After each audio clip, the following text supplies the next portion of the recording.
Guarantee news ಮದ್ದೂರಿನಲ್ಲಿದೆ. ಮದ್ದೂರಿನಲ್ಲಿ ground report ನಿಮ್ಮ ಮುಂದೆ ಇಡ್ತಾ ಇದೆ. ಮುಸಲ್ಮಾನರು ಯಾಕೆ ಹಿಂದೂಗಳನ್ನ ವಿರೋಧ ಮಾಡ್ತಾರೆ, ಯಾಕೆ ದ್ವೇಷ ಮಾಡ್ತಾರೆ ಅಂತ ಅವ್ರು ತಪ್ಪಲ್ಲಿ ಸಿಗಾಕೊಂಡಿದ್ರೆ ನಾನೇ ಹೇಳ್ತೀನಿ ಇವ್ರು ತಪ್ಪು ಮಾಡಿದಾರೆ. ಪ್ರತಿ ಸಲನೂ ಸಹಿಸ್ಕೊಂಡು ಹೋಗ್ತಾ ಇದೀವಿ. ಎಲ್ಲ ಮದ್ದೂರಲ್ಲಿ ರಾಜದಂತ ನಡೀತಾ ಇರೋದು. ಪರ್ಮಿಷನ್ ತಗೊಂಡು ನಮ್ ದೇವ್ರಿಗೆ ನಾವು ಪೂಜೆ ಮಾಡೋ ಅವಶ್ಯಕತೆ ಏನೈತೆ?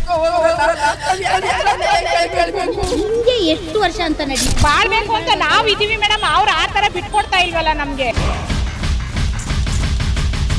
ದಯವಿಟ್ಟು ನ್ಯಾಯ ಕೊಡ್ಸಿ, ನನ್ನ ಮಗನಿಗೆ ಕಳಿಸಿ ಮೇಡಮ್. ಇವತ್ತು ನಾವು ಬೇರೆ ಅಂತ ನೀವೇ ತಾನೇ ತಿಳಿಸಿರೋದು.